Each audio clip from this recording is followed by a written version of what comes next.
प्यारे दोस्तों, एक मर्तबा किसी गांव में एक मुसलमान का इंतकाल हो गया और उसके घर वाले या रिश्तेदार का पता नहीं था। और जब किसी मुसलमान का इंतकाल हो जाए और हालात ऐसे बन जाएं कि उसके घर में कोई भी मौजूद ना हो, उसके रिश्तेदारों के बारे में पता ना हो, तो ऐसे में गांव वाले और आसपास के लोग ये जिम्मेदारी संभाल लेते हैं कि इस दुनिया को छोड़कर जाने वाले को हम गुस्ल देंगे और इसको दफनाने का भी इंतजाम किया जाएगा। इसी तरह जब एक मुसलमान शख्स का इंतकाल हुआ तो उसके घर में कोई भी ऐसा मौजूद नहीं था जो उसको दफनाने का इंतजाम करता। इसलिए गांव वालों ने यह जिम्मा लिया कि इस मुसलमान को गुस्ल दिया जाएगा। गुस्ल के बाद जिस तरह जनाजे की तैयारी की जाती है, उसी तरह इस मुसलमान भाई के जनाजे की भी तैयारी की जाने लगी और फिर नमाजे जनाजा का ऐलान हुआ और आखिरकार मोहल्ले वाले और तमाम गांव वाले मैयत को लेकर कब्रिस्तान पहुंच गए। कब्रिस्तान पहुंचकर इस शख्स की नमाजे जनाजा अदा की गई और कब्र खोदने का काम शुरू हो गया। दोस्तों, कब्रिस्तान के हवाले से हम ये जानते हैं कि अक्सर कब्र बहुत पुरानी हो जाती है, यहाँ तक कि उनका निशान तक मिट जाता है। इस मुसलमान की कब्र भी ऐसी पुरानी कब्र के बराबर में खोदी जा रही थी। और दोस्तों, जब उसकी कब्र खोदी जा रही थी तो बराबर वाली कब्र कमजोर होने की वजह से जमीन में बैठ जाती है, जिसकी वजह से कब्र के मुर्दे के पांव नजर आने लगते हैं। और जो इस नई कब्र को खोद रहे थे, उन्होंने जब उस पुरानी कब्र में देखा तो वो खुश हो गए और मुस्कुराने लगे। दोस्तों, उन्होंने देखा कि इस कब्र के अंदर गुलाब के फूल खिल रहे थे। ये देखकर लोग हैरान रह गए कि आज से पहले कई कब्रें देखी हैं जिनके ऊपर तो कई फूल और दरख्त नजर आते हैं, और दरख्तों के साए में भी हमने बहुत सी कब्रें देखी हैं, लेकिन कब्र के अंदर कभी भी फूल लगे हुए नहीं देखा। इस मंजर को देखने के बाद लोग ये फैसला करते हैं कि ये आधी कब्र तो खुल चुकी है, तो क्यों ना इसको अच्छी तरह से फिर से तामीर कर दी जाए। दोस्तों, जब उन लोगों ने अच्छी तरह से गौर किया और करीब से देखा तो उन्हें पता चला कि इस कब्र में महसूस करने वाली बहुत अच्छी खुशबू आ रही है। खुशबू इतनी अच्छी थी कि इसको सूंघकर हर कोई मदहोश हो रहा था। गांव वाले देखते हैं कि कब्र तो बहुत पुरानी है, लेकिन इसके बावजूद इस मुर्दे का जिस्म बिल्कुल सही सलामत है और उसके कफन की चादर जर्रा बराबर भी मैली नहीं हुई है। और दोस्तों, ये मंजर देखकर सब लोग हैरान रह जाते हैं और सबके दिल में ये ख्वाहिश पैदा होने लगती है कि हम इस शख्स के बारे में जानकारी हासिल करें। आखिर ये कौन आदमी है और जिंदगी में इसने कौन से ऐसे अमल किए हैं जिसका सिला इसको आज मरने के बाद इतनी पुरानी कब्र, यानी इतने अरसे बाद कब्र में मिल रहा है। और ये ऐसा कौन सा अमल करता था और ऐसा कौन सा काम करता था जिसकी वजह से इसकी कब्र से इतनी अच्छी खुशबू निकल कर आ रही है। चुनांचे सभी ने यह फैसला किया कि इस शख्स की तलाश जरूर की जाएगी। दोस्तों, इसकी कब्र को मिट्टी डालकर फिर से बंद कर दिया जाता है और जो जनाजा तमाम लोग अपने साथ लाए थे उसको दफन भी कर दिया जाता है। फिर इसके बाद लोग आसपास के तमाम गांव में फैल जाते हैं और इस कब्र के मुर्दे के घर वालों की तलाश शुरू कर देते हैं। आखिरकार कई रोज सख्त मेहनत के बाद और बुजुर्गों के मशवरे के बाद उन्हें यह पता चल जाता है कि आखिर ये शख्स कौन था। फिर कुछ लोग इकट्ठा होकर उसके घर पहुंच जाते हैं जहां वो शख्स कभी रहा करता था। बज़ाहिर घर दिखने में बहुत पुराना लग रहा था और घर को देखकर यह नहीं लगता था कि यहां कोई रहता होगा। लोग उस घर का दरवाजा खटखटाएं, जिसके बाद अंदर से बहुत कमजोर सी आवाज आती है, दरवाजा खुला है, आ जाओ। गांव वाले मिलकर घर में दाखिल होते हैं और दोस्तों, जब वो घर में जाते हैं तो देखते हैं कि इस घर में बहुत कमजोर औरत मुकीम है जिसकी उम्र बहुत ज्यादा हो चुकी है और उसका जिस्म इंतहाई कमजोर हो चुका है। चुनांचे ये लोग उसके पास पहुंच जाते हैं और उससे सवाल करते हैं कि फलां कब्रिस्तान में उस जगह एक कब्र है। बताया गया है कि उस कब्र का ताल्लुक आपके घर से है, तो आप हमें बताएं कि वो कब्र किसकी है। और हमें यह भी बताएं कि हमने कब्र में एक बहुत अजीब मंजर देखा है कि उस कब्र के अंदर से खुशबू आ रही थी और गुलाब के फूल कब्र के अंदर खिले थे, और यहाँ तक कि कब्र के मुर्दे का जिस्म बिल्कुल सही सलामत था और उसका कफन तक मैला नहीं हुआ था। आखिर वो शख्स कौन था? ये सुनकर वो बूढ़ी औरत एक लम्हे को तो खामोश रहती है और फिर कहती है कि जिस कब्र का तुम जिक्र कर रहे हो वो मेरे शौहर की कब्र है। जवानी में ही उसका इंतकाल हो गया था और वो मुझे छोड़कर चला गया था। लोग सवाल करते हैं कि आखिर आपके शौहर ऐसा कौन सा अमल करते थे कि आज भी उनका जिस्म बिल्कुल सही सलामत है और कब्र में से खुशबू उठ रही है। तो वो औरत कहती है, मुझे कुछ तो ज्यादा याद नहीं क्योंकि मेरी याददाश्त बहुत कमजोर हो चुकी है, लेकिन हाँ, एक ऐसा अमल जरूर था जो मुझे आज भी याद है। और मेरा शौहर रोजाना वो अमल दोहराया करता था। और वो अमल ये था कि वो जब रोज सुबह फज्र की नमाज अदा करने मस्जिद में जाते थे तो वो देखते थे कि लोग नमाज के बाद कुरान की तिलावत करने के लिए मस्जिद में बैठ जाते हैं और वहां बैठकर कुरान पाक पढ़ते रहते हैं। लेकिन मेरे शौहर को कुरान पाक पढ़ना नहीं आता था और वो इस बात पर बहुत गमगीन होते थे और रोने की हालत में घर आते थे और आकर कहते थे कि मैं कितना बदनसीब हूं कि मुझे कुरान पाक पढ़ना नहीं आता है। और फिर वो घर में रखे कुरान को अदब से चूम कर अपने सीने पर लगाते थे और उनकी आंखों से आंसू जारी रहते थे। और कुरान पाक को खोलकर जो भी आयतें उनके सामने आती थीं, उन पर वो अपना माथा फेरते और कहते थे कि अल्लाह, तूने इस किताब में जो कहा है वो हक है और तू सबसे बड़ा सच्चा है और तेरी किताब सच्ची है। और वो काफी देर तक मुख्तलिफ आयतों पर हाथ फेर कर ये अल्फाज दोहराते रहते थे और उनके आंसू लगातार बहते रहते थे। उसके बाद वह कुरान चूम कर उसे सीने से लगा लेते थे और उसको अपनी जगह पर रख देते थे। और ये काम मेरा शौहर रोजाना किया करता था। मुझे लगता है कि ये वही अमल है जिसकी वजह से उनकी कब्र से ये खुशबू महक रही है। दोस्तों, कुरान पाक से मोहब्बत की एक छोटी सी मिसाल आपके सामने पेश की गई है। आजकल कितने ही ऐसे लोग हैं जिनको कुरान पाक पढ़ना भी आता है, फिर भी वो कुरान पाक नहीं पढ़ते हैं। बाकी बाज लोग तो ऐसे हैं जो कुरान पाक पढ़ने के बाद उसको भूल चुके हैं। अल्लाह पाक से दुआ करते हैं कि अल्लाह पाक हमें और आपको कुरान पढ़ने और उस पर अमल करने की तौफीक अता फरमाए। आमीन। दोस्तों, अब हम आपको अल्लाह के पैगंबर हजरत मोहम्मद मुस्तफ़ा सल्लल्लाहु अलैहि वसल्लम के बचपन का बकरियां चराने का बहुत ही खूबसूरत वाकया बताने वाले हैं, जिसको सुनकर आपका भी दिल खुश हो जाएगा।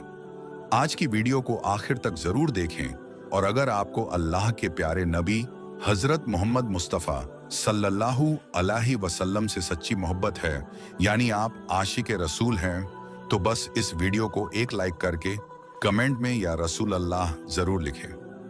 देखते हैं कितने आशिक रसूल आज की इस वीडियो को देख रहे हैं। तो चलिए दोस्तों, शुरू करते हैं आज की वीडियो। दोस्तों, हजरत हलीमा सादिया रज़ियल्लाहु ताला अन्हा, जिन्होंने अल्लाह के पैगंबर हजरत मोहम्मद मुस्तफ़ा का बचपन में परवरिश की, जो आपकी दाई मुबारिका भी है, यानी आपकी रजाई वालिदा रही है। हजरत हलीमा सादिया रज़ियल्लाहु ताला अन्हा फरमाती है कि जब से मोहम्मद मेरी जिंदगी में आया तो उनकी बरकत से मेरी तो जिंदगी ही बदल गई। आपकी बरकतें इतनी थीं कि जिनको देखकर हमने मोहम्मद का नाम ही बरकत वाला बच्चा रख दिया। हजरत हलीमा सादिया रज़ियल्लाहु ताला अन्हा फरमाती है कि एक बार हमारे यहाँ पर सूखा पड़ गया, सबके जानवर भूख से मरने लगे, मगर जिस तरफ हमारे बच्चे बकरियों को लेकर जाते तो हमारी बकरियां खूब खाकर वापस आती, यानी कि हमारी बकरियां अच्छी तरह से पेट भरकर वापस आती। ये देखकर सारे गांव वाले अपने बच्चों को डांट कर कहने लगे कि जिस तरफ हलीमा सादिया की बकरियां चरने जाती हैं, वहां पर तुम लोग क्यों नहीं जाते हो। उसके बाद में गांव वालों के दूसरे बच्चे भी अपनी अपनी बकरियां लेकर हलीमा सादिया की बकरियों के साथ ले जाने लगे। अब सब लोगों की बकरियां साथ साथ चरने लगी, यानी कि हलीमा की बकरियां और गांव वालों की बकरियां साथ में चरने लगी। मगर ये देखकर गांव वाले हैरान रह गए कि सबकी बकरियां साथ में चर रही हैं, लेकिन हलीमा की बकरियों का पेट तो भर रहा है और बाकी की बकरियां भूखी रह रही हैं। ये देखकर हलीमा सादिया कहती हैं, ये सब बरकत अमीना के लाल की है, ये सारी बरकतें इस मोहम्मद की हैं। और यही नहीं, हजरत हलीमा सादिया रज़ियल्लाहु ताला अन्हा कहती हैं कि गांव में जब भी किसी की बकरी बीमार हो जाती तो गांव वाले उस बकरी को लेकर हमारे घर आते और मोहम्मद का नन्हा सा हाथ बीमार बकरी पर फेर देते तो वो बकरी फौरन ठीक हो जाती। और यही नहीं, अगर गांव में कोई बच्चा बीमार हो जाता तो उस बीमार बच्चे पर मोहम्मद का हाथ फेर देते तो वो बिल्कुल ठीक हो जाता। प्यारे दोस्तों, अल्लाह के पैगंबर हजरत मोहम्मद मुस्तफ़ा सल्लल्लाहु अलैहि वसल्लम जब हजरत हलीमा सादिया के पास में परवरिश पा रहे थे और जब आपकी उम्र मुबारक 3 साल की हो गई थी, तो एक दिन हलीमा सादिया की सगी बेटी अपनी माँ से कहने लगी, यानी कि आप सल्लल्लाहु अलैहि वसल्लम की मुंह बोली बहन, अपनी माँ हलीमा सादिया से कहने लगी कि जब मैं बकरी चराने के लिए जाती हूँ तो मेरा वहां पर भाई मोहम्मद के बगैर दिल नहीं लगता। ये मेरी माँ, मेरा एक काम करो, जब मैं बकरियां चराने के लिए जाऊं तो मेरे भाई मोहम्मद को भी मेरे साथ में भेज देना। तो ये सुनकर हजरत हलीमा सादिया रजी अल्लाह ताला अन्हा कहने लगी, नहीं बेटी, अभी मोहम्मद बहुत छोटा है, अभी ये बहुत नरम नाजुक है, कहीं इसको धूप लग गई तो। देखो कितना हसीन और मुबारक चेहरा है, मैं इसको तकलीफ नहीं दे सकती। ये तो मेरा शहजादा है, अगर मोहम्मद के पांव में कोई पत्थर चुभ जाए, अगर जंगल में जाते हुए मोहम्मद के पैरों में कोई कांटा चुभ गया तो। अभी ये बहुत छोटा है, इसीलिए मैं इसको तुम्हारे साथ जंगल में नहीं भेज सकती। जंगल में जानवर इसको तकलीफ पहुंचाएंगे, वो इसको मशक्कत में डाल देंगे। ये सुनकर हजरत हलीमा सादिया की बेटी कहने लगी, ऐ माँ, तुम धूप की बात करती हो। जब मैं कभी भाई मोहम्मद के साथ में बाहर जाती हूँ तो आसमान से बादल आकर हम पर साया करते हैं। और अम्मी जान, तुम जंगलों के जानवरों की बात करती हो तो सुनो, जंगल के जानवर भाई मोहम्मद के मुंह को चूमते हैं, जानवर तो उसको सजदा करते हैं। और यही नहीं, जब भी हम भाई मोहम्मद के साथ बकरियां चराने के लिए जाते हैं तो हमारे सब काम आसान हो जाते हैं, हमारी बकरियां भी इधर उधर नहीं जाती।